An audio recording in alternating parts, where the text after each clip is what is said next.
Political fighting, finally a deal. The compromise on payroll tax cuts and benefits seem to stabilize the stock market. But even as the deal is set to pass Congress today, questions remain about whether the legislation really has what it takes to strengthen the economy and create jobs. Well, joining us more with insight on this is Carl Bonham from the University of Hawaii Economic Research Organization. Good morning, Carl. Good morning. Thanks for joining us.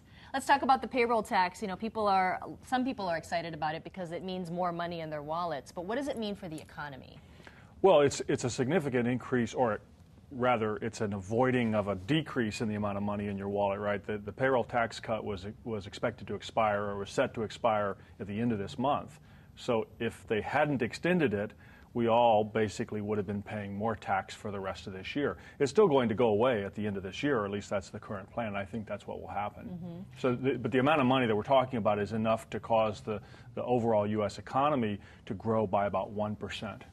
Now, Congress is also working on a deal in terms of the unemployment benefits extension. And right now in Hawaii, you can get about 73 weeks of unemployment benefits. So what does that mean for people here in the islands? That's about a year and a half. So basically what's happening is they're extending the extended unemployment benefits, but it depends on where you are. And because the unemployment rate in Hawaii is much less than it is on the mainland, we don't qualify for, say, the 90-plus weeks of unemployment benefits in some places. And what they're doing is they're phasing it out. So if you were to become unemployed and qualify for some of the extended benefits, say, over the next few months, you would be able to take advantage of those.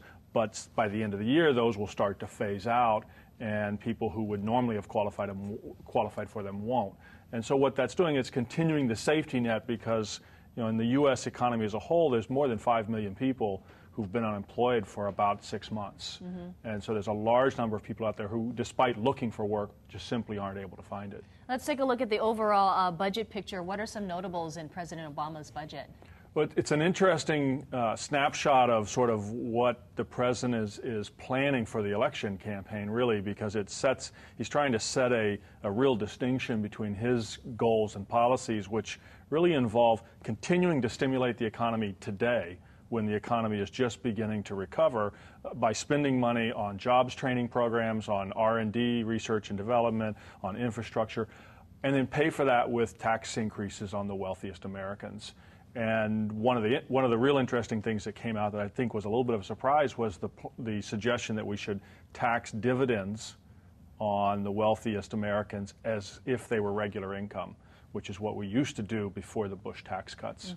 And finally, let's take a look at the stock market. You know, there's this turmoil in Greece, and investors are still nervous about what's happening in terms of the overall economic situation in Europe, which does have an effect here in the islands and the United States. So what's your view on that?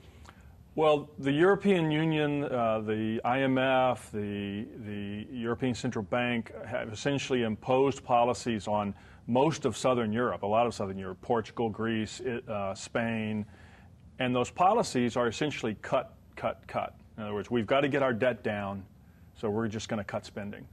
But the problem is the spending cuts are so large that those economies are all in recession. Greece has been in recession for 5 years. Their unemployment rate's 20%. And meanwhile, we're cutting spending. So what's happening is the economy is shrinking faster than the debt is. In some ways, it's just making things worse. So the turmoil is likely to continue. We'll have more news next week on whether the final sort of bailout for Greece comes through. And we're going to continue to see that turmoil in the stock market as well. All right. Well, thanks a lot for monitoring it. Carl Bonham from UHERO. We appreciate it. And if you'd like to see this interview again and see what the economists at UHERO are tracking, you can head to their Facebook page. You can also find a link to their website on the As Seen On section of KITV.com. It is 6:40. We'll be right back.